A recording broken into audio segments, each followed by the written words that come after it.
Hey, yeah, can you hear me now? Yep. Can you hear me good? Because this is my crappy phone. Yeah, I can hear you just good. Just fine. Oh, let me. Okay, cool, cool. So, preface who Johnathan Cruz is, by the way, because I don't really know anything about him. Okay, he'll introduce himself, but I'll tell you. So, Jonathan Cruz is the purge unaliver. He went on a 3 day unaliving spree. He claims he robbed like 50 to 70 people, but three of them didn't cooperate. One of them claimed to have a gun. So that guy, oops, sorry. That guy said that he had to go because he was afraid that if he turned around, he might have shot him. So he just went on like a robbery spree. He texted someone, one of his friends or something like that, and was like, "I'm purging now since I'm dying." But when I asked him about that in the interview that I'm releasing next week, and then in 2 weeks after that, he said he was dying because he was at it with rival gang members, and he thought that he was going to die. So that's why he said that he was purging throughout those 3 days. And he's super interesting. He's really intelligent. He's articulate. He's very aware of what's going on in the world and in prison. He's like I said, he's a gangbanger. He's a vice he's a vice lord. I'm not sure if you know what that is, but um I don't. and it's like a I'm not sure where the gang originated from. I want to say Chicago, but I'm not entirely sure. He unalived three people that we know of. I don't know if he'll talk about anything else that he's done that he hasn't been convicted of, but he did drive-bys and this and that, and of course, gang members when they do drive-bys, they don't stick around to see if anybody didn't make it or whatnot, because they just don't really care about that from what I've experienced with gang members and whatnot. But he should be calling in 7 minutes. I told him to give me like 5 minutes to uh get on here and set up and everything. But yeah, that's him in the photo there. He's I think he's a practicing Muslim right now. Um but he's super interesting. I talk to him every single day, at least every single day when I'm not working. Because I think he's like 2 or 3 years younger than me, and he caught his case when he was like 21, 22, 23, something like that. He has a co-defendant that's in prison too that gets out in 6 years. The co-defendant snitched on him, so I think he got like 10, 15 years, something like that. Oh, wow. I can't find where it tells me to put on the 18 and above disclosure. I Oh, know it's really? on here somewhere, but yeah, I'm not overly worried about it, but Yeah, I told him not to use certain words. I told him to not use the M word or K word, and uh, so yeah. Hopefully he so what's he going to talk remembers. about? Huh? What's he want to talk about? Well, I figured he'll talk about his case, and then I'm sure people will ask questions, and I told him that we can read the questions out, and he can answer whatever, and I'll introduce you to him, and if there's anything you want to ask him or talk to him about, he said he's an open book and he has nothing to hide. I mean, he's doing 3 life sentences, so he's, you know, willing to talk about anything and everything, really. And he's in Indiana. Yeah, he's in Wabash State Prison. He's actually, fun fact, he's in the same place as the accused Delphi suspect. You know, the double Yeah. unaliving. Is it Yeah, Richard Allen? Richard Allen. Yep, yep. He he threw poop and pee on him not that long ago. Oh my He paid somebody to actually do that because that's the only way you can assault somebody in prison without actually putting your hands on them. I don't see. Listen, that was part of the book that I've been working on, and I'm like, how? Like, how do you do that? Do you just like do it on command? He's like, no, no, no. You put it aside. You save it up. And I was like, Yep. oh, Yep. Yep. disgusting. Yeah, your cell probably smells like crap, literally, but I guess it's worth it to some people to get to people if they can't get to them like physically. I mean, it's weird. It's super weird, I know, but it's I guess that's part of prison, I guess. Like if you hate someone bad enough, you'll save up your poop and pee and throw it on them. That is so wild to me. I had a I one of the stories that we were talking about in the book that I'm writing, he was telling me about, where they hide like razors and stuff. And I was just like, again, I have so many questions because it's not like you can just, whip it out and do something with it. You're gonna have to go digging for it. Right, yeah, especially if you, like, put it in your butt too, like, you run the risk of, like, cutting yourself up, like, I couldn't imagine. They pat it with toilet paper. Oh, okay, that makes sense. Well, that's Just good, but it could still rip through toilet paper because it's razor sharp, yes. so Just in case you didn't know, now you know. yeah, that's pretty crazy. I was like, that is way more information than I ever needed to know about anybody. Um, but that's not the only place they do it. They will the guys hide it in their foreskins too. Wow, I would rather put it in my butt than my foreskin because yeah, that would be painful. I mean, it'd be painful either way if it ripped through the toilet paper, but yeah, I'd rather my butt get cut up than my foreskin. I was like I was like, so what happens if somebody pushes you down? He was like, well, I mean, that's a risk you take. I was like, no, don't take that risk. Like, just don't do it. Yeah, that's crazy. Yeah, I wouldn't last a day in prison. I always tell people like I'd get stabbed the first day because I'd be like, "What are you in here for? What are you in here for?" Like I was talking to a female inmate yesterday asking me to get other people like her case, and she's like, "No, I can't do that." And I'm like, "Why?" And she's like, "Because I'll get stabbed if I ask these girls what they've done." And I'm like, "Oh, well, tell them your friend wants to know or something like that." And she's like, "I can't do that." And I'm like, "Okay, whatever." Yeah, like they're not supposed to go around doing that. And it's my understanding. I mean, well, like, but Wayne seems to know a lot about like what people do. Yeah, Um, but I don't know if it's because people like, trust him and like want to talk to him about it. But there were some of them, like he connected me with this one guy and he was like, this guy needs help. And he sends me who the guy is, and I was just like, nope. yeah. Nope. Nope, we're not responding. We're not doing this. Like, I'm not gonna help this guy like at all because I have limits and there are just some limits that I won't cross. Yeah, definitely. Yeah, I draw the line at some people and places too, I which just can't. I can't do it. yeah, I tend to stay away from child cases unless they're like super high profile, but I get a negative reaction on child cases, which is, you know, obviously clear that people don't really want to hear from those people. But if they admit guilt, I'll interview them and probably put them on Patreon because I interviewed one guy that um, abused like 30 kids and then unalived one and did horrible things to him. And I put that on Patreon because I was afraid to release it for free. Yeah. Well, the Atlanta child murders is really the only thing that I do in terms of children, and that case kind of broke me in that respect. But the only reason that I stay with that one um, is because they're they were done so dirty by the media and stuff like that. And those families, I mean, they are just, you have the moms that are just dying off without answers. Right, right. He's on the phone right now. I'm gonna accept it right now, and I'm gonna put my Hopefully stuff we can on. hear him. Can you hear this? Yeah. Okay. Your current balance is I think it's hilarious that he doesn't care. I'm like, he's probably going to get in trouble for this. Yeah. Well, he would get in trouble for the interview facility too. and He is just doesn't subject to care. monitoring and recording. Thank you for using GTL. Hey, hey. What's good? Not much. We're on live here. I'm here with my friend Amie. Hey, All right. Hello, Amy. how are you?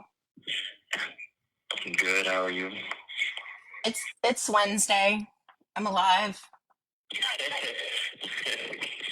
Yeah, I feel that. So So Jonathan, oh, go ahead. no, I was just going to tell him I don't know anything about him. So he needs to, when he's talking, to me and everybody else, just treat us like we know nothing because a lot of us don't. Oh, well, that's a blessing, I guess.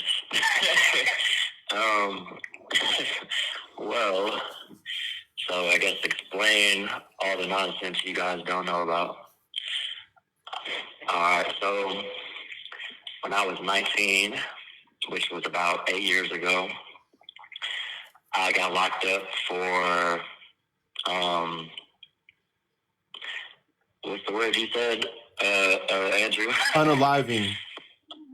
Unaliving 3 men during a robbing spree.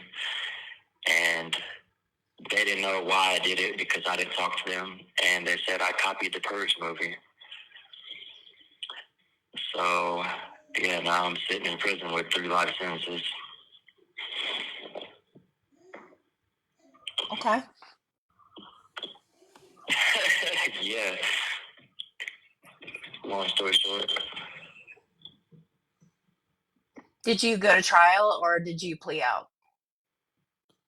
No, they were trying to give me the death penalty, and my co-defendant, he took a plea bargain to testify against me. So I took a plea bargain so he couldn't testify. And I got 3 life sentences, and he only got 14 years. What? Wow. Yeah, I know, right? It's crazy. But I don't know if you know this or not. Indiana, have you ever heard of the Elkhart 4? Yeah, I have heard of them actually. Yeah, I use their case all the time. I'm a law professor. I don't know what Andrew told you. But I'm a law professor and I use their case all the time in talking about the some of the problematic things that come with plea deals. But they were in Indiana and that's that was an accomplice liability case as well. Yeah, Indiana is real crazy. I got locked up. I did 4 years in Florida from the ages of 14 to 18 because that's where I grew up. And Florida is nothing like Indiana. I don't know what they're doing in Indiana. I don't think they know what they're doing either. They don't listen. There's a case that I started working on right out of law school, and it's out of Indiana. And the guy is I can't remember what facility he's in, but he was locked up for cocaine possession, got 40 years, and they had offered him a deal initially of like I don't know, it was like 10 years, and then they turned around and he was like, no, no, no, I'm going to trial. But they were using the collective knowledge doctrine. And I don't know if do you know what that is? No, I'm unaware. Okay. So I think this is one of the shadiest things that happens probably in law enforcement. Anybody in the comments, y'all are welcome to fight me on it too, because I'm telling you, this is messed up. But this is where you can have one cop who witnesses something and they tell another cop, they're like, hey, I just saw so and so walk out of this drug house with, a box, pull them over and search their vehicle. So they're using the knowledge of another person and the observation of another officer. So it's not something that they have done or observed on their own. And so this happened in Fort Wayne, and he ended up with a 40-year sentence. But the observing officer never went in and filed her portion of the probable cause affidavit, and they didn't care. They allowed it to go through. It was ridiculous. Oh, yeah, see, they call Indiana a hearsay state, which means basically like they will lock you up over hearsay. Like a regular person, they don't even have to be a police officer. They can call the police and say they witnessed you robbing somebody, and they will lock you up and hold you in the county jail for robbery without having zero evidence until they can prove that you're innocent or guilty. That's crazy. We just had a guy in Georgia who got let out last year. He spent 330 days detained for a kidnapping, robbery, and an unaliving of a person that they had no crime scene and no body. Like the person had just gone missing. And it's like, how do you even know that person's not alive? You have nothing proving except for this person's just missing. But they kept him for 330 days, and it was an absolute mess. But they finally let him out, and when they let him out, they were holding him with no indictment and no bond hearing too. Yeah, I don't. I was 19. I didn't know what. I mean, I knew the things that I was doing were wrong, and it would either get me killed or sent to prison. But I didn't know when they locked me up, and I was trying to learn all this law. I didn't know nothing about any of this law.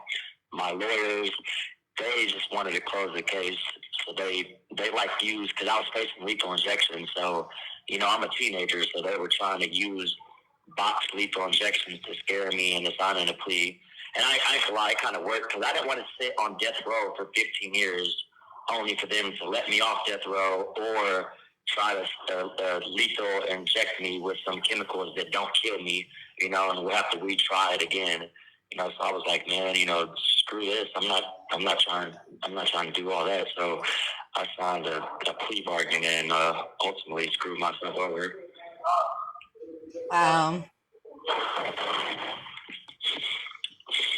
Yeah.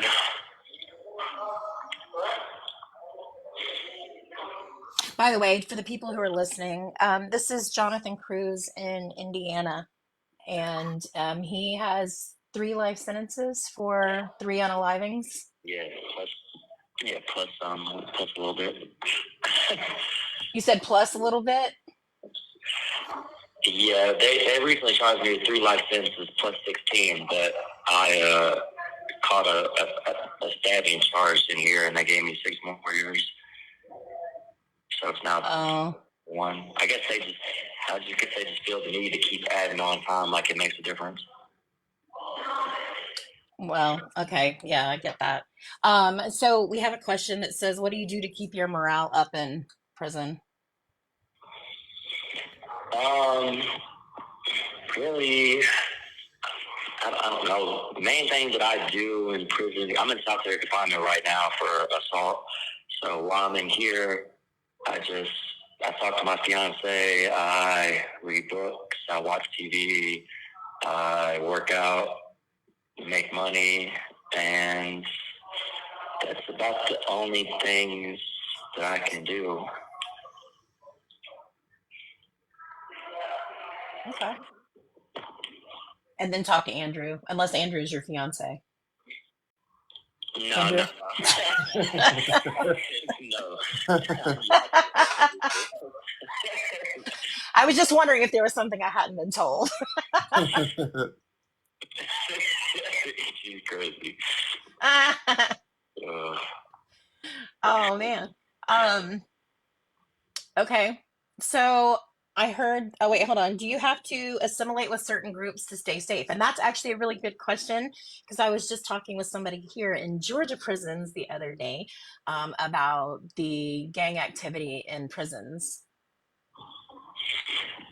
See, Indiana is different than every other state. It seems, I've been locked up in Florida, so it seems like that I'm pretty sure every state is a little bit different, but Indiana is extremely different.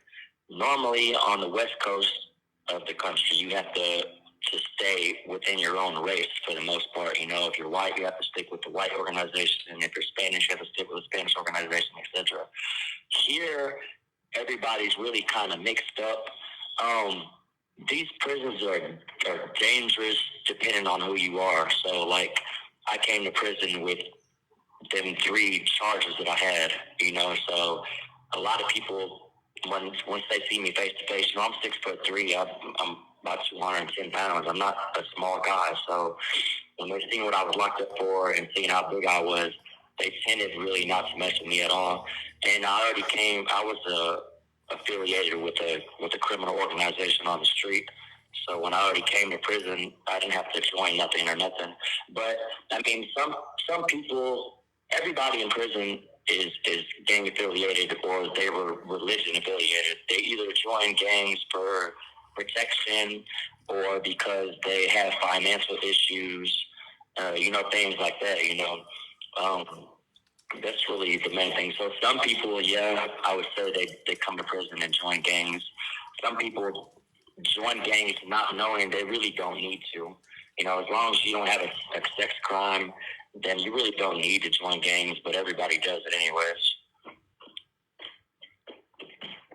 I got you. That's here. Yeah, that's just here in Indiana. Other states, yeah, I mean, it's different. All right, Andrew, I'll let you take over now. I'm out of my Okay. questions. So can you talk about the criminal organization that you're affiliated with now, as much as you can? I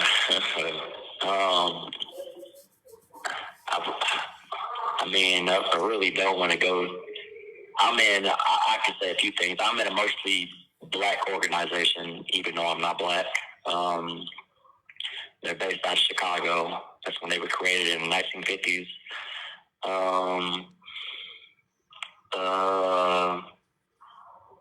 Represent the 5-point star. I mean, I don't really want to go into too much detail, because that's against what we stand for. That's basically like telling.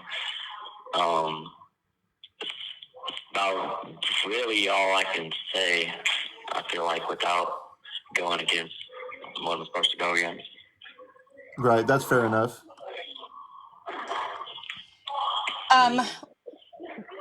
There was a question about what could prison systems do to reduce any kind of dangerous contraband from entering prisons?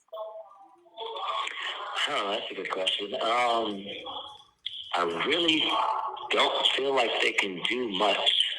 One of the reasons is because a lot of the people that work in prison, including the warden, want certain contraband to be in prison. Right. In Indiana, they are filled with drugs. Like you'll walk into a cell house and the roof of the cell house will be filled with smoke from weed, meth, cigarettes, K2. Like there's just drugs everywhere. And that's really what makes the drugs dangerous, but it also makes it more laid back because the K2 makes everybody tired. So, they're sedated. So if everybody's walking around sedated, then it's less likely that somebody's going to get stabbed or raped. But the meth is what makes it dangerous because if everybody's walking around on meth, they've been up for days, then they want to go around stabbing people for no reason, So, there's really nothing they can do because regardless, as long as mail comes in the facility, that's one way, and the correctional officers are always going to bring it in by themselves. You can't bring nothing in during visits, but as long as there's COs and mail, they can't stop nothing. I was going to say that I was going to add to that. I'm going to echo those sentiments because I asked, I was talking about that with actually one of the people who's in here right now. And we were talking with Wayne Williams and asking him that question. And he was like, that's what you get when you pay these guards like, $40,000 a year. They find other ways to make money and they make them off of the people who are in prison. Yeah, and not only that, there's female guards that sell sex in some of these prisons. Like you put money on Cash App, like they will give you head or let you have sex for $500-$600 because they don't get paid a lot. And a lot of these women that come to work at prison, they already are like, how can I say this? Like they're horny women. They don't get enough attention on the street from their husbands or from their neighborhood, so they go to prison because they know every single man in prison is really horny, so they're going to give them all the attention, and certain females take advantage of that. They know everybody in prison sells drugs, and people make hundreds of thousands of dollars in prison selling drugs, so that's just a way for them to make money. Just like OnlyFans and all that, they do that in prison. What? Yeah, it's crazy. Wait, are you saying like OnlyFans or they legitimately do OnlyFans in prison? No, I'm saying how, I'm sure some people have did OnlyFans in prison. Like a lot of people have cell phones, but I'm saying like the idea of OnlyFans, they'll Okay. sell pictures and videos of themselves, and then they might meet up with some of the guys. Well, if they're surrounded by a bunch of horny guys with money all the time, why would they not do stuff in here if they can get away with it? I got you. Wow. Yeah. And everybody in here is with tattoos working out all day. So Wow. Okay. Anybody have any questions, by the way? You can ask whatever. Doesn't mean he'll answer whatever. Don't answer anything that's going to get you in trouble either. yeah, I answer most of the things as long as it's not about my affiliation.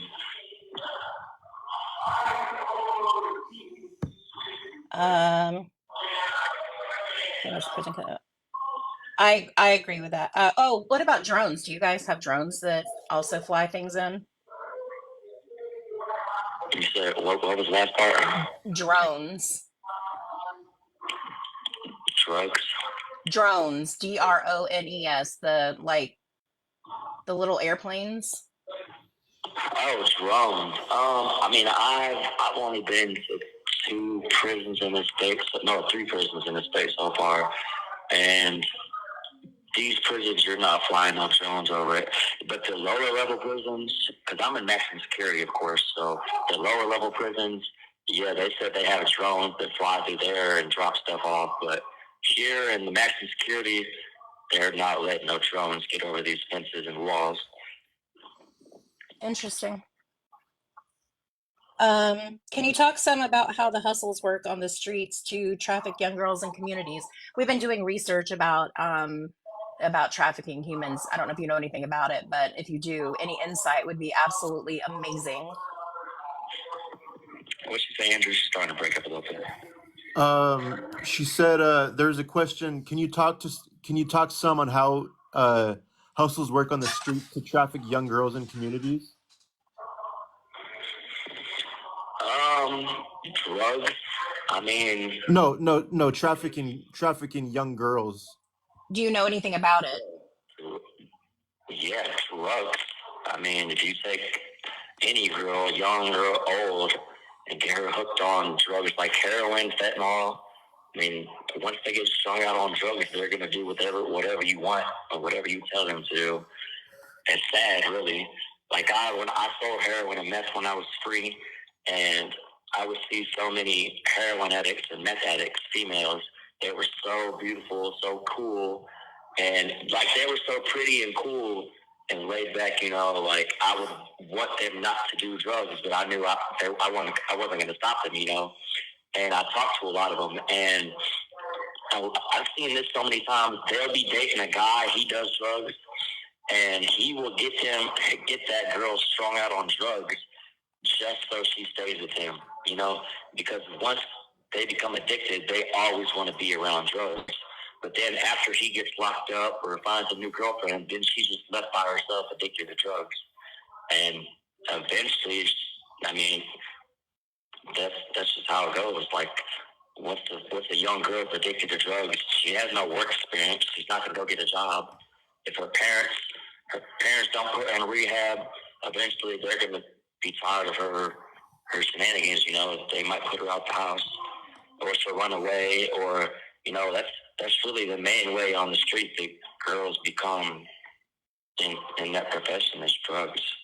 They don't do it willingly. You have 1 minute remaining. Do you want me to call back? Yeah, if you can. Yeah, I'll call right back. Okay, sounds good. All right. Thank you for using GTL. By the way, after this is finished, I think I can download it for you if you want to take clips from it. Okay, yeah, that'd be awesome, actually. By the way, if you guys aren't following Andrew, go follow Andrew. He does a lot of interviews with not just people who are incarcerated, but people who are, like mental health providers and people who are connected to the that whole field, really. Right, yeah, like I also interview survivors of violent crime. Like I'm actually interviewing a victim's son today, and I actually know one of the unalivers. She's actually on my Facebook page. She did like 3 years in a juvenile facility, and her mom's doing life without parole, and her husband's doing life without parole too. This happened in Oklahoma. So yeah, I'm excited to interview him today. He got mad when I never reached out to him to interview him after I interviewed her, and I was like, I actually reached out to you like a few times, but I guess he never got my messages. Hello, this is Um, a prepaid call from. It's a little sad. What does it say? Lil Sav. That's his like street name. Lil Sav, like Lil Savage. Oh, okay. This call, press 0. To refuse this call, your current balance is $18.97. This call is from a correction facility and is subject to monitoring and recording. Thank you for using GTL. Hello. Hey. Yeah. Amie, can you read that question above? I can't scroll on this phone because it's like crappy and my screen is like cracked. The one about, okay, it says also curious about CIs and dirty cop dynamics. I mean, all right, CIs, really, men become CIs because most of the time they're about to go to jail and they don't want to go to jail, so they'll give other people up to keep themselves out of jail. Or sometimes they'll do it for money, like a cop will pay them money. But that's really the only two ways I've seen it. As for dirty cops, you gotta understand, at the end of the day, they're humans. You know, they're not robots. So if a cop has a drug habit or a gambling habit, or they just simply need money, it's easy to turn cops dirty, you know? The same thing for correctional officers. Like I said, they come in here, they barely get paid anything. They come in here and put their life in danger every day for $40,000 a year. That's nothing, you know? So, I mean, it's really, you know, just simple dynamics. It's just an extra hustle for them. Or they have an addiction of some sort.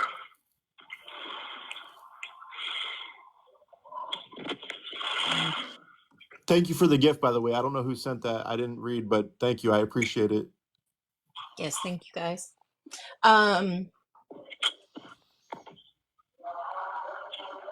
So what would you, here's my question for you. What would you tell a younger version of you? Oh man, I would have a very. I sit here a lot of time, and I talk to people in Indianapolis and Florida, you know, that are younger than me, and I like to give them advice. One of the first things they like to tell me is, "Look what I did when I was 19." The younger me, oh my God. First thing I would tell them is stop being retarded. I mean, there's just so much. When I was 19, at that time, my mom had just overdosed. I got shot twice. I was beefing with another gang, and we kept having shootouts at each other. And I had got robbed. All the money I had saved up from dealing drugs got took. So really all I had was guns and anger, really. You know, I didn't, at that point, I didn't really care about living or dying or going to prison. Like, I just kind of gave up. I mean, I would just tell myself, there's really nothing I could tell myself at that age. I was at that age where, you know, you think you know everything or you literally don't care. And, you know, I'm a strong-headed person. Maybe it's because my zodiac sign is Leo. I don't know, but I'm very strong-headed. And, like, you know, it's just, there's nothing I could have told myself. The only thing I could have did is lock myself in a cage until I grew up, you know. And that's what should have happened to me. I was out there committing home invasions and armed robberies and selling drugs. The whole year and a half I was in Indianapolis, I was doing this. I should have been caught a long time ago. Maybe if I would have got caught for like a robbery and got 16 years in prison, by the time my 16 years was up, I would have been grown up enough to realize what I was supposed to be doing as a man. But that didn't happen. Instead, I got caught doing some of the worst things I could have did, and it's a little bit too late now, probably. But so I would tell myself a lot, but if my younger self didn't listen to none of it, you know. Yeah, no, I get that. My younger self wouldn't listen to me either, but I would still have plenty to say to her. How do you think that so you said your mom overdosed? Yeah, she got resuscitated. She got back alive, but still, you know, I helped give her CPR, and she went right back to using drugs afterwards. So I was not in the best headspace. Is she still alive? Yeah, she's still alive. She quit using for the most part. She says she still gets high every once in a while, but she's still alive. She hasn't overdosed again since then. Good for her. I was going to ask you if you have a relationship with your family, and how are they in terms of, I guess, support. And one of the things that I guess is a curious question for me is, in terms of that, what's the best way to support someone, who's in prison? For someone that's in prison, the main thing I would say to them is find a way to support yourself. You can get jobs in prison. They don't pay a lot at all, but there's always side hustles you can do. You don't even need to go around selling drugs. There's plenty of things you can do to make money in prison. At least enough money to eat and, keep yourself sane, at least. But as for having family support, when you have life sentences or 100 years, you never can count on somebody on the street. Even I got a fiance. I will never depend on her for financial support, because you don't want to wear out people on the street. It's rough out there. The cost out there for food and rent and all that's real expensive. And if you just spend your life in prison not learning how to support yourself, then eventually that support's going to be gone, and then you're going to look stupid. Like I learned how to draw, how to paint. People always want Mother's Day cards and stuff done. We have TVs, headphones, fans. You can learn how to. I learned how to fix all those. I couldn't tell you what the electronic, words is that I'm doing to these electronics. I don't know what I'm doing, but I know I'm fixing it, and I can get them to work when they break. That's always a side hustle. People, if you have people on the street, people buy like used shoes that are still like good shoes and resell them on their own websites and stuff. There's just a lot of things you can do to make money in prison, but I wouldn't depend on support from your kids or your family or your girlfriend, because eventually they might get tired of that, and then you're just gonna look stupid. Mm, And as the other part of your question, yeah, me and my mom, we have a great relationship. good. I have no relationship with the rest of my family. I've really never had since I was like 9 years old. I didn't have no relationship with the rest of my family. They didn't like my mom, so they basically cut ties with me because I kept choosing my mom. My dad, I lived with him for a few years. He abused me, and then he got locked up for shooting at someone, and I got sent to foster care. And then I got locked up until I was 18, and so yeah, my mom is really all I've had family-wise. I got a daughter, but because she's living with my baby mama's mom, I kind of can't talk to her until she's old enough, so I'm just waiting on her to get old enough. And then I know for sure I'll have a relationship with her, and that's really about it. Let's see. What could prisons do to keep hope and reduce violence in prison? That's actually a really good question too, because I'm working with a nonprofit up in New York on that. And so, what was the first part of the question? What can you do to what? What could prisons do to, make it so that there's more hope and like keep down the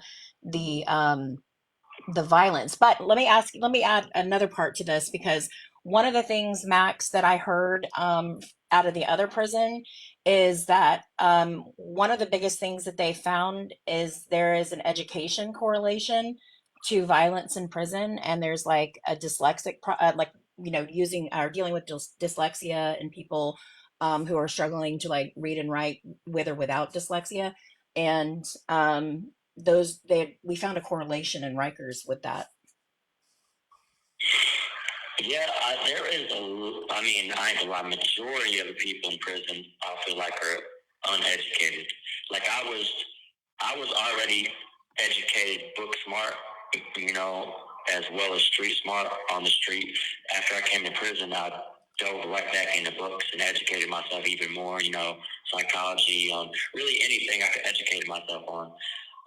But a lot of these guys, they don't do that. They come to prison, they join gangs, they get high, and they get released back on the street ready to get high again. And then they end up catching a murder or overdosing, and they come right back to prison, you know. And it's just like, I don't know what, but one that they could do to stop violence in these prisons is they could let us out of our, literally every prison I've been to, you don't get more than 4 or 5 hours out of your room. So, and you have a roommate, so they'll let you out of your room for about 5 hours a day, and then throw you right back in a little cell with another grown man. And they expect that to work, you know, like, imagine you being thrown inside of a walk-in closet with a toilet with a grown man for 21 hours a day. That's supposed to keep you sane and calm, you know. And then everybody's doing drugs with that. So it really, I don't, like, the way that they do that, sure, it don't work. They don't care. There's so many mental patients locked up in these prisons because in Indiana, they closed basically all the mental asylums except for one. And so there's like severely mentally ill people locked up, and they will mistreat them. They'll throw them in solitary confinement, let them sit and urine and feces, and you know, like, they will just, they're so bad sometimes I've seen. And these people will get right back out and then go wherever they get released to, and I'll see them right back in prison within a few years, still sitting in urine and feces, because the state of Indiana, what I feel like is they make money off of prisoners.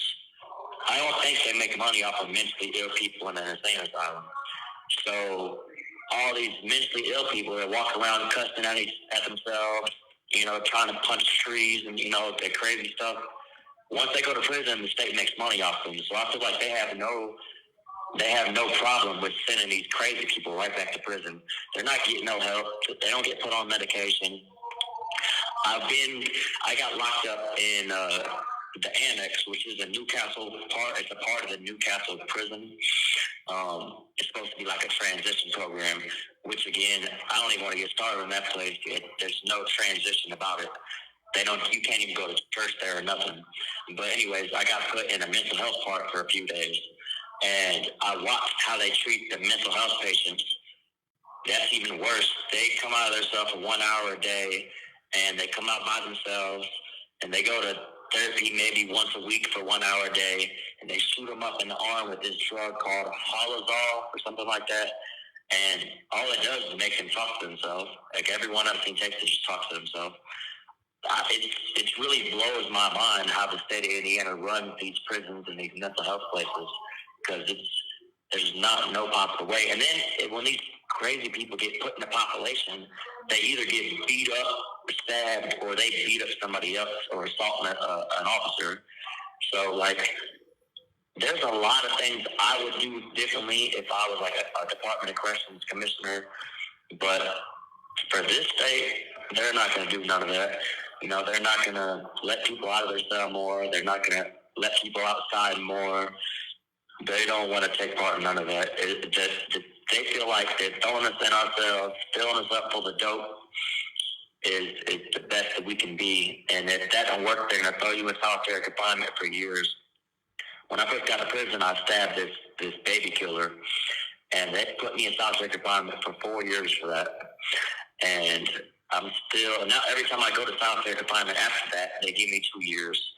So, you know, like, the majority is, like, I'm not scared to go out there and, like, get in trouble, because I know they're going to throw me back here for years, and it sucks so bad back here. So, like, I'm still kind of trying to figure out how I should operate in prison, because for the littlest thing, they're going to throw me in solitary confinement for years. And I know this, being in 24-hour lockdown for 7 days a week for 365 days a year is not good for my mind. No matter how many books I read, no matter how much I talk on the phone, it's not good for me at all. So I'm still trying to figure out how I'm supposed to operate in prison. There's guys back here that's been back here 16 years straight in solitary confinement. What? No, I don't get it, and they're crazy. They just throw poop on the police every chance they get. So like, I don't know. This place is real screwed up. Wow. Wow. So you said you're in solitary confinement right now? Yeah. I've been in solitary confinement this time for almost 2 years now, and I know I'm supposed to get out on July 25th, 5 days before my birthday, but I know they're gonna make me do another year back here because I have assaults and I have stabbings on my prison history pack. So I'm gonna end up probably doing another year back here after July 25th, and then they'll send me to population somewhere after that. Do they give you guys, I know that they do this over in Rikers, do they give you guys a special ID or a special color ID if you're somebody who's considered a violent offender? You said, do they give us what? Do they give you a special ID so that they know that you're a violent offender who's done something like that? I mean, I don't know, like the IA and the COs. Like, I mean, as for me, like I was kind of an infamous case in this state. You know, I was all over the news for like a year and a half. So like every time I go to a new facility, the lieutenants, captains, the COs, the sergeants, they automatically get a memo about me, especially because I've been violent in prison. You know, I got stabbings and assaults and things like and gang affiliation, so they automatically get a memo about me. But it's not like that for everybody. There's so many people in maximum security prison here that have stabbings and gang affiliation. They would have to give so many people special IDs. They'd waste their own money. Interesting. Wow. Yeah. Andrew? The phone's gonna hang up in like 3 minutes, but when you call back, can we talk about Richard Allen? Oh, Delphi, yay. Yeah, the Delphi killer. Yeah, my bad. Allegedly. Allegedly, yeah.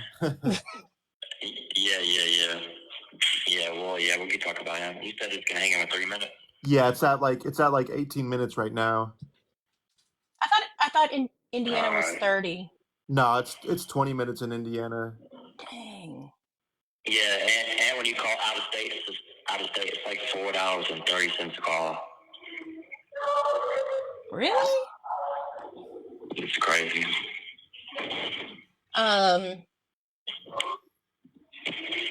Wow. I forgot you mentioned the Delphi connection. Andrew, sing a song.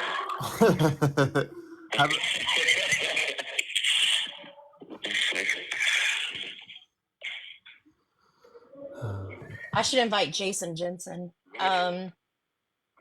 He was actually hired by the Delphi people. Oh, really? That's crazy. Yeah. And he's been on court TV a lot talking about it and stuff. Oh yeah, that guy cries a lot. Do you think he did it? Yeah, I fully think he did it. He says he does it all the time. He says it? Yeah, he's told so many people that he did it since he's been here. Oh wow, that's But the interesting. thing is, he gives different stories every time, though, which is I find that either he's really smart or he's really stupid, and I haven't been able to talk to him face to face yet to look in his eyes to figure it out. Wow. Yeah, it's crazy. You He's have in 1 minute remaining. There she is. he's in Indiana. You said it's Wabash, right? Yeah, Wabash Correctional Facility. Yep. That's wild. I had no idea that he was going around. I thought he was maintaining his innocence. Oh, heck no. That guy is he's one of a kind. Oh, there's been a documentary about it. Andrew, did you know about that? I didn't realize that. No. You're able to hang up and call right back? Yeah. Okay. All right. Sounds good. All right. Do you know what it's called, Tammy? Thank you for using GTL.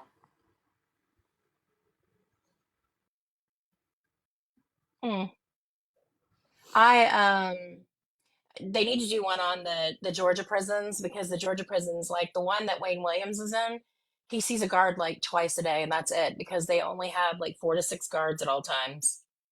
That's insane. I know, in a maximum security, like it's insane. And then they end up, when they have like so many stabbings and stuff like that all the time, that they get put on lockdown, and they will go, at some points they will go and take like actual padlocks from like Home Depot and go lock them in their cells, which is a fire hazard. You can't do that. Yeah, that's really crazy. That's absolutely crazy. By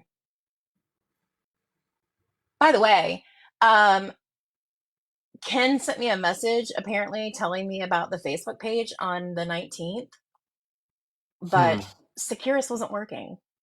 Oh, yeah, that's right. It just started working today, from what Yeah, I somebody didn't see told it me. until earlier. Yeah, I need to actually wish him a happy birthday today and see if I can come visit him. Oh my God. I'm glad you said that. I forgot. Yeah. Old man Ken. Or Oh, I'm old man sending it right Tony. now. Yeah, Tony. You know, when he messaged me, he still signs it Ken. It's not Tony. Oh, that's funny. Let's see. Is it around 3 or 4 your time? All right. Okay, yeah. He's gonna call me at 3. Oh, Ken? Yeah. Oh, that's cool. Oh, he had some stuff sent to you on Ken? Reddit. Yeah. What do you mean? Um, he said he had some stuff sent to you through somebody on Reddit. I haven't got anything.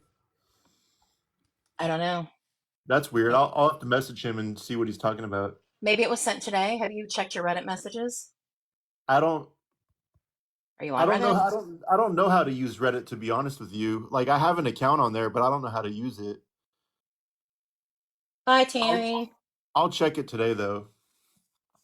Yeah, do that, because I would be very curious about that. Hello, this is a prepaid call from. It's a little sad. An Sav, inmate. Indiana SAV. Department of Yeah, Corrections. Sav, like Savage for Willow short, Valley or Correctional Sav for Savage. Oh, To I accept need this a call, gang your name. current balance is $14.90. This call is from a correction facility and is subject to monitoring and recording. Thank you for using GTL. All right. So, Richard Allen, are you able to talk about what was done to him that one time we talked about during the interview?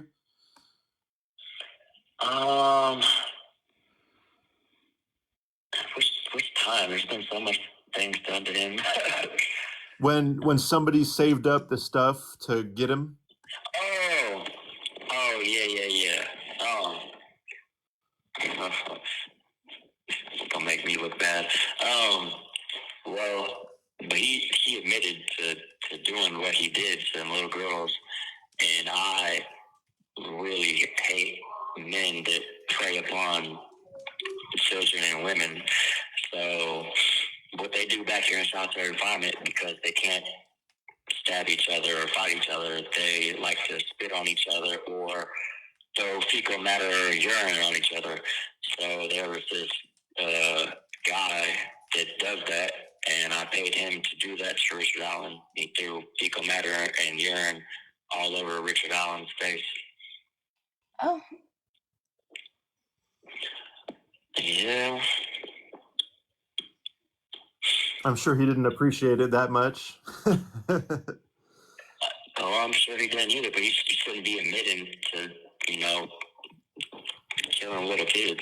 I don't know why he felt the need to tell everybody about that. Do you really need me to ask that question, Max? What? He said solid or mushy. He said what? Solid or mushy?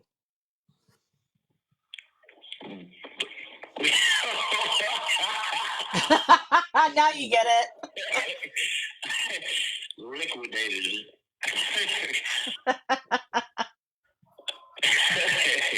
I'm not sure one's better than the other. They put it in a bottle and shake it up till it's all water. Is that true? Yeah. Oh my God. See, okay, so I'm ghostwriting a book for a guy who spent 17 years in prison. And he was a very violent offender when he was inside, constantly, doing the whole cutting and stuff like that. And so I haven't gotten to the part yet because we've talked about that because he did that one time too. And I just told him, I said, we're going to come back to this, but I have so many questions because, like, I mean, do you do it on command or is it like he's like, no, you save it up. And I'm like, what? I mean, yeah. I mean, I've literally seen one guy pull his pants down and stretch out his butt, squat down, and scoop it up and throw it like a monkey. No. Yeah. It's crazy.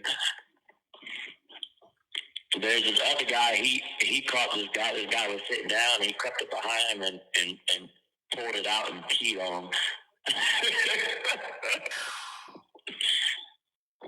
It's crazy, man. It's crazy stuff back here. Max, did you make him a grilled cheese? Did you actually follow through? He said he told a guy who was notorious for that he would make him a grilled cheese if he went the whole shift without doing that.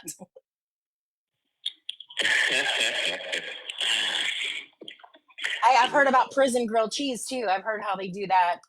I've heard all kinds of stories about prison cooking and stuff. I was like, I'm just learning a whole new thing here. Yeah, I don't eat nobody's cooking unless it's mine or one of my really close brothers because just like I make my own liquor. I won't drink no one else's liquor. I really don't do drugs because, I mean, to me, I'm well calculated and kind of diabolical if I need to be. And I've seen one of my brothers, he's down for 2 murders, and I've seen him poison somebody with fentanyl in food and in wine. So I'm not about to be eating nobody else's food or wine. And if that's how I wanted to take somebody out without getting caught, that's exactly what I do because the prison wouldn't investigate it. They'll just write it off as another overdose. Wow. So is it the toilet wine? Is that what it is? Is that real? What? Toilet wine?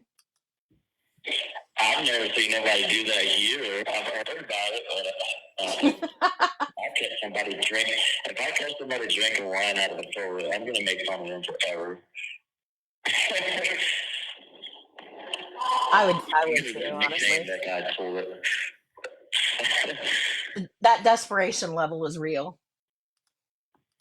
Yeah, that's real, like alcoholic drug addict status if you're drinking wine out of toilet. Are you so how do they group you guys in Indiana? Because I know that in some states they group them by like age and like the length of time you're going to be in and types of offenses and stuff. All right, so here now, let me point out one thing that they do a lot of things they're not supposed to do if it's convenient for them, and every prison seems to have a different set of rules. Like basically, if you're a sex offender, they will put you around. They will put you in a room with sex offenders. if you don't have a murder case, they can put sex offenders in the room with anybody at some prisons. They're supposed to mix you not by age, by race. Like, let's say I'm white and Hispanic, but they count me as white because even though I have a Hispanic last name, my skin tone is white. So they tend to put somebody white with me that has a murder case and that is either the same organization that I'm in, which is really hard to find. So they tend to put me around with somebody that's affiliated close to what I am.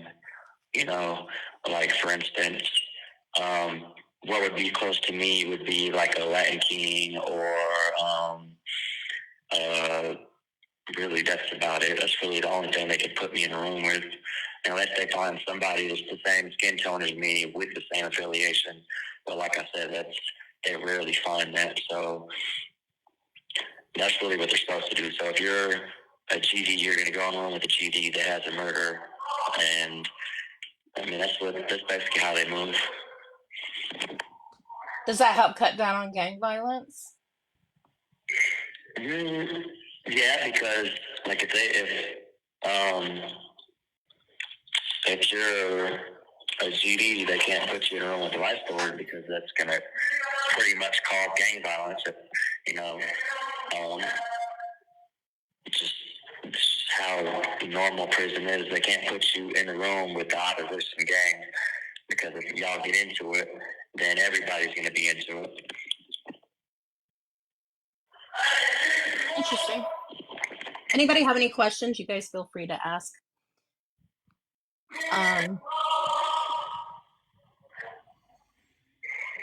You in prison with anybody else who's well known, like Richard Allen? I mean, there's a lot of people that have names, but I don't, like, they're not known to me, you know, like I won't associate them because they may not be known in the news and like media and stuff, but most of the time that means they're probably like weirdos, you know. My homeboy, he's got 4 murders. I guess he's kind of known in Indiana. I'm locked up. My other homeboy, his name is Orlando Mitchell. He's facing death penalty right now for killing a cop. And I think he killed the mother of his kids. Richard Allen's back here. That's about the only ones I know back here that are kind of like famous right now. I'm looking up Orlando Mitchell right now. Held without bond. Yeah, they said he killed the cop trying to escape from custody while he was in a van. Interesting. Are you doing anything to, you know, appeal your case or anything? Yeah, I'm gonna try to come back on a post. What's called PRC. I can't remember what that stands for right now. My brother's screaming at the top of his lungs, throwing me off. It's a post relief. I don't know what it is. It's like a PRC or a PC, something like that. Post conviction? You know what I'm talking about? No. Post relief conviction, is that what you're talking about? Yeah, post relief conviction. Yeah, that's what it is. Because I guess since I signed a plea bargain, I can't go to a direct appeal. I gotta do a PRC first and then try to get an appeal. But I'm gonna try to come back. I'm just giving it time. You know, one of the lawyers that was on my case, they took her off because she was getting too close to me. And she said that if I subpoena her to testify, she will. But I don't know. She was scared about getting fired from her job. And I don't know. I think I'm just going to wait a little bit longer.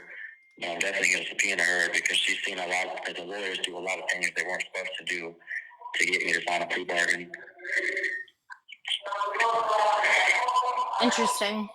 Really, I mean, I know I'm supposed to be hopeful that I can get out of here, but I really don't think I have a chance.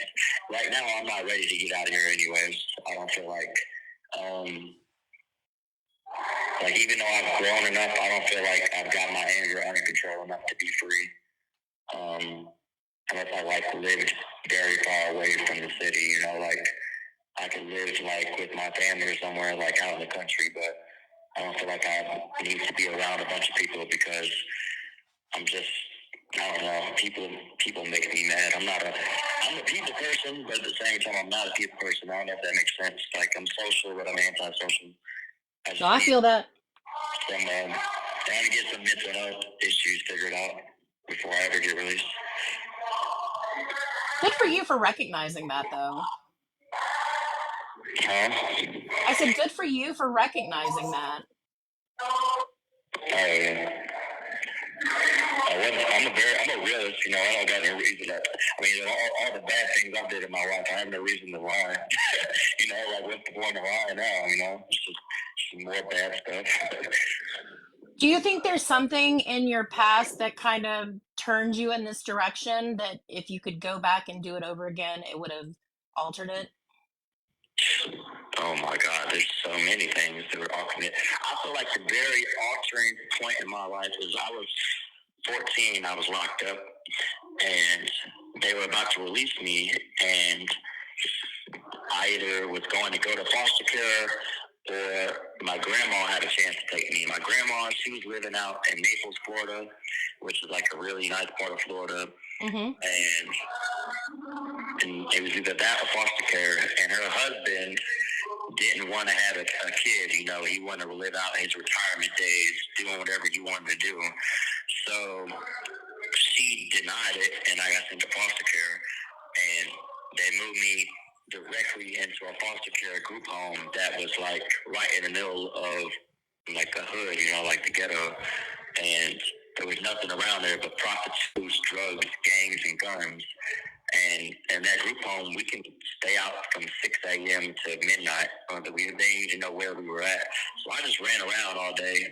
I didn't go to school, I was just hanging out with this gang and just having sex with my girlfriend and just smoking weed and committing crimes, at 14. So I feel like if I would have went with my grandma at that age, that would have stopped me from learning a lot of bad things that I shouldn't have learned, and I wouldn't have got locked right back up so soon.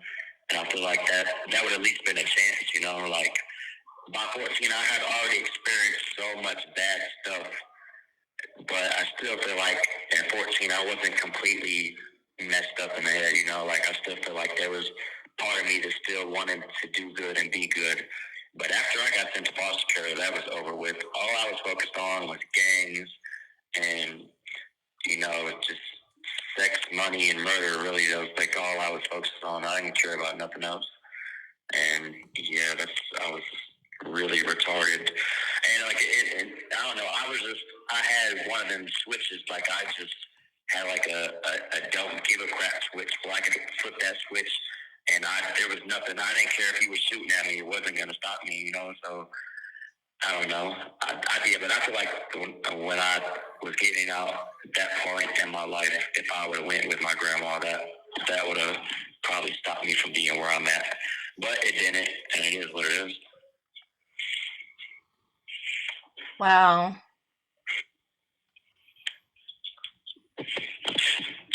Yeah, I mean, I'm a grown man. Even when I was 19, my lawyers kept telling me they've never had a client that didn't say he was innocent. They're you don't say you're guilty, but you won't say you're innocent. And I mean, I'm not gonna. What am I lie for? I'm guilty. I did what I did. I'm a grown man. I can take the consequences. I knew what I was doing out there was bad and what the consequences were. So, I mean, I made my own choices.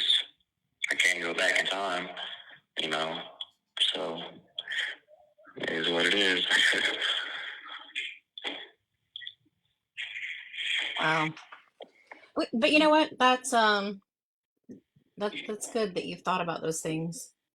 I just think that I don't know. I feel like there's a move toward, collecting those types of stories and stuff like that as potential preventative measures. I think the foster care system is so broken, and I do think the foster care system lends to a lot of things that happen. Oh, foster care is so bad. So many people that I'm locked up with, they went to foster care. I believe it. In Florida is bad. I don't even know how it is in other states, but in Florida is bad. It's fun when you're a bad little kid, you know? Like, it's really fun if you're a bad kid. You know, you want to go around and party and have sex and, you know, commit crimes and stuff. Yeah, it's a blast. But you're not learning nothing, you know? Like, you're just doing stupid stuff for most of the years that you're supposed to be in school, learning how to be a grown-up and, you know, doing all this stuff that's supposed to make you into a grown person, like a grown man or a grown woman. You're just running around doing completely retarded things. So, like, it's like you're having fun at the time as a kid, but when you grow up, you realize it screwed your life up. And not everybody that's in foster care turns out to be, you know, bad, you know, but a lot of people that's in foster care, especially girls, a lot of girls, they get molested and raped in the foster care system and get addicted to drugs and stuff. And for boys, a lot of us become criminals. And, you know, depending on who you are, like, I mean, I took everything to the extreme. I was one of them. I still am. I'm one of the people that like to go big or go home. So if I'm going to do something, I might as well do it all the way. Otherwise, there's no point in doing it. So, I mean, it's just foster care system is not set up to make every kid into a grown person like you would think. Because I feel like one of the reasons is there's too many kids in the foster care system for them to show a lot of attention to the one kid they need to show attention to, you know? There's so many kids. I agree with that. And then you got kids who end up as dual jurisdiction kids because they're foster kids who are also considered delinquents, and then I feel like they get lost even more. Yeah, for sure. Well, The juvenile system, when you get locked up as a juvenile, they send you to these juvenile detention facilities, and that made me 10 times worse than what I was. Like, when I got locked up for my first time at juvenile detention center, like, I wasn't that bad. You know, like, I was bad, you know, but I wasn't that bad. But that, like, within... You have 1 minute remaining. Within a year and a half, 2 years, I was horrible. Like I said, something just flipped inside of me, and I realized, because it's just so bad in there, and it just made me, I feel like it kind of made me more into a monster. You know, like, it just brought that out of me, and right. I shut it off. Wow. Well, thank you for talking with us today. I would really like to talk to you more, though. Can I get put on your list? Yeah. I mean, you gotta hire Andrew. You can, like, hop on my GTL tablet thing, and I'll tell you how to do it. Okay. Yeah, I'll give her all the information today, and I'll send your booking number and all that good stuff. But yeah, thank you for calling in. And give me a call in like 15, 20 minutes if you can. I got you, bro. Okay. All right. Sounds good. Talk to you soon. All right, later. Later. Thank you for you. So that was Johnathan Cruz. He's, like I said, he's very intelligent and very articulate, and he's like one of the more smarter inmates that I speak to, and he's like one of the lesser, like, creepy, weirdo, you know, unalivers that I've encountered over the years. Yeah, well, I like the fact that he's very aware of who he is and what he's done and where he comes from and all of that. Right. Thank you for the second gift, by the way. I don't know who sent that. I wasn't paying attention to the chat, and it won't let me scroll up on this phone because my phone is a piece of crap. That's why I'm using the other one for phone calls. So who else do you have that we can learn from? There's a mass shooter here in Washington State named Naveed Haq. He really wants to interact with the public.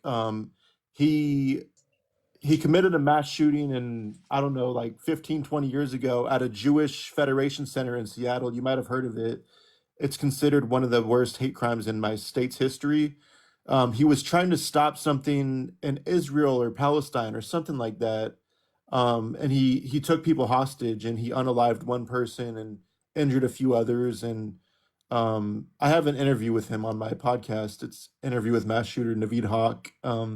I'm sure he would call in as long as he would feel comfortable, and it would be less loud actually because he's on like a he's in like an honor dorm or something like that, he said. And yeah, he thinks he's gonna get out one day. He's doing like life plus 100 years or something like that. But I believe he's schizophrenic and something else he's diagnosed with. He was hearing voices at the time, of course, of the shooting, but there's a lot of people that would probably be willing to call in, like Naveed Hawk. I have a guy on the row in Tennessee who unalived a cop because he had a bunch of drugs on him and he was afraid he was going to go to prison, which now he's on death row for unaliving a cop. I just did a joint interview yesterday with him and his co-defendant, and they spoke for the first time since being convicted alongside one another. And I asked them if they wanted to clear the air with each other, what they would say to the victim's family if he was listening. And I asked the woman, because they're like in a relationship, I asked her how she's going to deal with the fact that he's going to be executed one day, and she got a little emotional about that, and a few other things, which I thought that was a pretty good interview that I did. Thank you for the third gift, by the way. But yeah, there's a lot of people. I could send you a list of potential names of people that would be willing to call in. I just got to ask them beforehand, before I confirm it. But yeah, I'm sure there's a lot of people. Plus, there's people that are on the streets that were in prison too. Like, I don't know if you've heard the name Steve Nigg, but he beat up Jared Fogle, the Subway child abuser. He beat him up in prison, and he's out of prison Yes. now. And then there's a dude named Ricky Dye, who was a part of I think there was three of them. They were teenagers. They robbed a gas station or something like that. Well, they robbed it at first and unalived the teller, and then they returned the money, crazy enough, because they all felt bad. And he's out of prison now, and so are the other two. I think one of them actually died. But his story is super interesting because he was a juvenile, and he was in Oklahoma, and he was like 16 or 17, I think, when he went to prison. And yeah, that's a pretty crazy story too. I recorded an interview with him that I'm going to release in a few months as well. And there's like countless people that we could talk to. I could have Arthur Shawcross's daughter come on here, biological daughter. So many different people, really. Okay, I need that because I'm fascinated by how, because the thing of it is that you can have somebody, I don't know, nobody talks enough about how it affects the families, particularly the children. Right. And what's crazy about Arthur Shawcross's daughter is she never met him until she was an adult. And she was visiting him in prison. She actually has his ashes sitting on her mantle, fireplace at home. And I forget if I forget if he ever talked about the crimes with her or not. I did like a couple interviews with her, and I did a live interview with her on YouTube once, but she's a super interesting woman, and she has that Brooklyn accent too. I love her accent. But I can reach out to her, because that would be like a crystal clear quality, because she would be on a cell phone, because she's not in prison or anything like that. So Right. yeah, but yeah, Well, I was I going to can make a say, list of people. next time we can do it a bit, better, and then we can, advertise it, and we can multi-stream on, like Facebook and YouTube and TikTok all at the same time. Yeah, that would be awesome, actually. So I have a stupid question. I see in the top left it says 8.2K likes. Is that like the total likes that's ever been like on your lives, or is that how many people that have like liked this video or this live? It's how many times people tapped the screen today. Oh wow, that's crazy. Okay. Any other numbers, I have no idea what they are because they're not, it's misleading. Like the number that's up in the top right that shows like next to the people, that's not like the number of people that are in here because I've counted that before because I can go click down at the bottom and like see everybody who's viewing at this time and it never matches that number. Oh, okay. Yeah, I was wondering. I was like, is there only 6 people or 7 people in here? But I imagine there's more. They're just not showing Mm-mm. up. Yeah, I don't know how those numbers work, but it doesn't match. Yeah, that's interesting. I'm still learning TikTok, and I'm gonna go on Reddit later today and see if I can't find that message that someone sent to me. Um, but yeah, I'm still trying to learn TikTok and everything. Once they banned my first account, I was like, screw TikTok. But now that I won that appeal yesterday, I'm kind of excited. But I'm gonna probably uh, censor my descriptions a little bit more better because I'd hate to get banned again. But if I do, I'll just create a new account again and again and again. Yeah, do that. Or make it so that your descriptions are just smaller and then do Right. like an intro like that explains the rest of it. Right. Yeah, that's true. That's true. That way you don't have all of those keywords popping up down there for them to for their little bots to find. Right.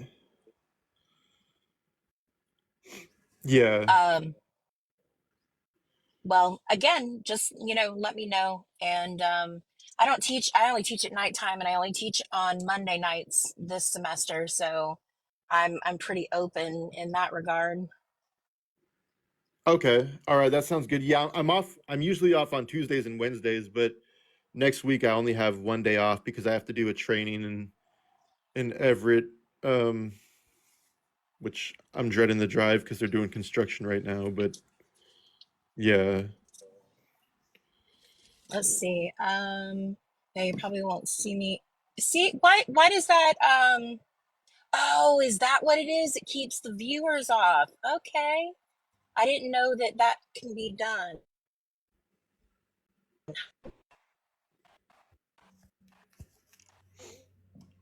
Yeah, I don't know Um, anything about TikTok. I don't know how to do any of that. Even if my life depended on it, I'd be screwed.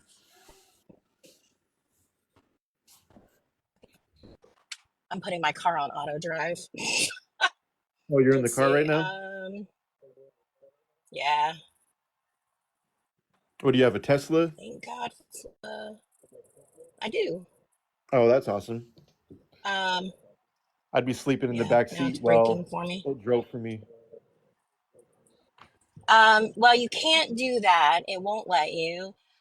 Oh, It that's makes crazy. you like put so much pressure on the steering wheel and Oh, it okay. starts making your screen flash like a blue and it'll tell you that you have to like, you know, it needs to know that you're there. Otherwise it'll cut it off and it'll make it so that, you know, you you have to do something.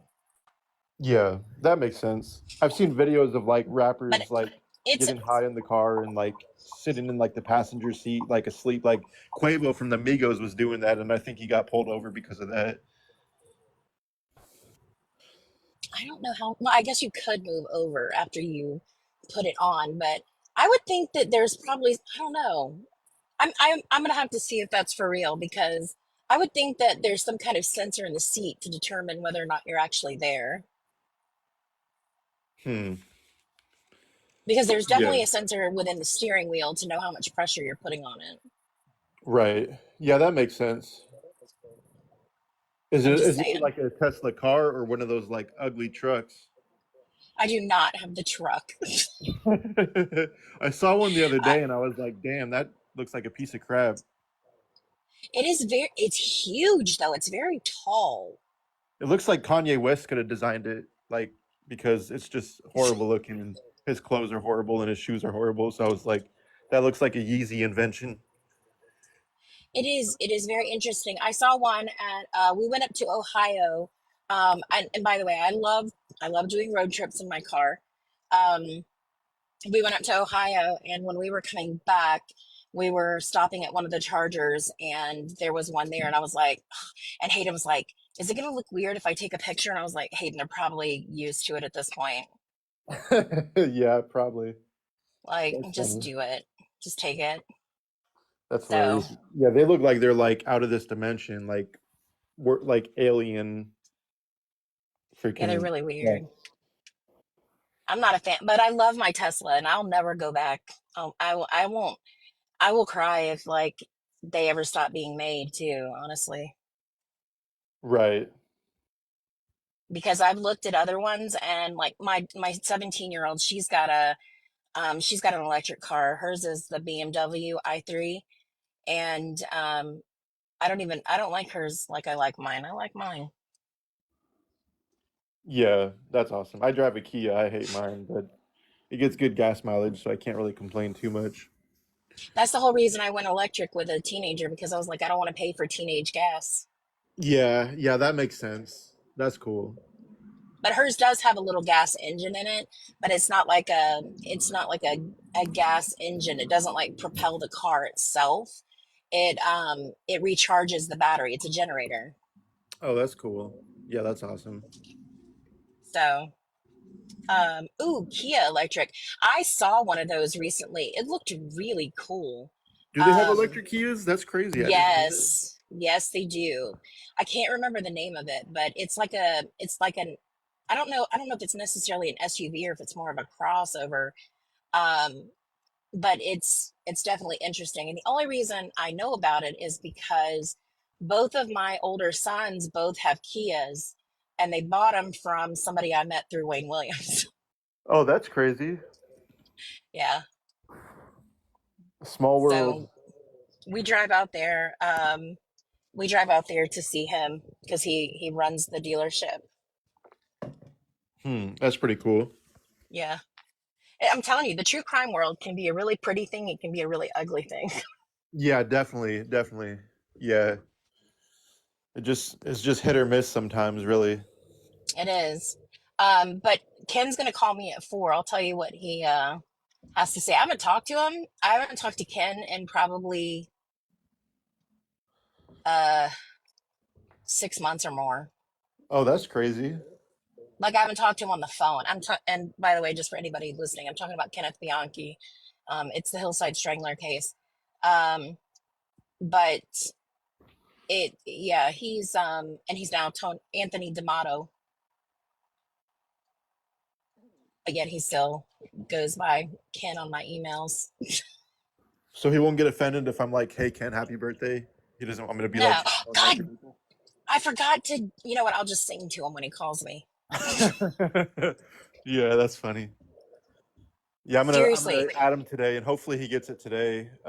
He should, because I'm in Washington. He's in Washington. I'm not sure how the censoring and like filtering works, but hopefully he gets it right away. I I was sent gonna him an get him a card, anniversary but I card in totally forgot. January. Oh, really? Yeah, That's when I first awesome. started talking to him. That's funny. What did you say you were going to do? Well, I was gonna send him a birthday card, but I totally forgot. So if Securus has like the virtual ones, I'll probably They just send him do. one on there. They do? I think so. Or no, Okay, they that's have it where cool. you can attach an image. Yeah, I'll just download something and attach it to him and type out like "Happy Birthday to you" and all that fun stuff. Yeah, I completely forgot. Today's also the anniversary of Wayne's Stop on the Bridge from 1981. That's insane. That was 10 years before I was born. That's crazy. You're a baby. You were Yep. born in 91? Yep. Same Do you day as. realize my oldest son it was born in 91? That's crazy. That's insane. Yeah, that's crazy. I would say I'm old enough to be your mom, but I'm really not even old enough to be his mom. Maybe my mom is like in her 60s, but I'm also the youngest of 5, and my dad's 71. I was 15 when I had him, so I was not old enough to be a mom. Oh, okay. Well, shit. Nowadays, that's like the norm, isn't it? Like 14 to 16. I would hope not. It Right. is no. Yeah. But if I could do it over again, I would still do the same. I would still do it the same. Right. Yeah, that's good. Kids are So fun.